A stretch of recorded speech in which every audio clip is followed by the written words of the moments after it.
70 juta pengungsi Rohingya dikabarkan akan mendarat dan tinggal di Indonesia. Pernyataan tersebut diduga pertama kali dilontarkan oleh mantan Presiden Amerika Serikat Donald Trump dan beredar di media sosial.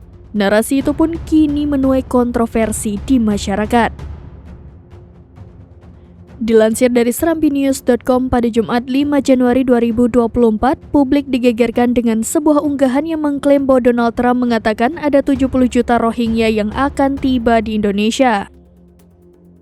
Narasi tersebut disebarkan dan diunggah di media sosial Instagram dan telah ditanggapi oleh ribuan pengguna. Namun faktanya potongan pidato Donald Trump tersebut merupakan video yang diunggah di YouTube pada 19 Juni 2018.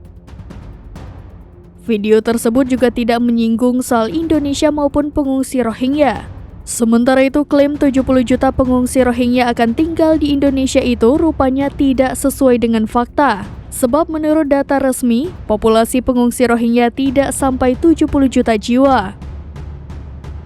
Menurut UNHCR, hingga pertengahan 2023, terdapat sekitar 1,29 juta jiwa pengungsi dari Myanmar yang tersebar di banyak negara. Dari jumlah itu, 84,4% atau sekitar 1,1 juta orang diantaranya merupakan etnis Rohingya.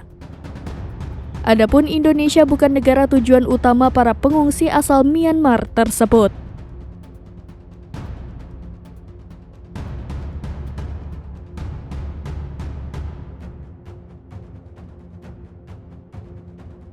Download Tribun X sekarang, menghadirkan lokal menjadi Indonesia.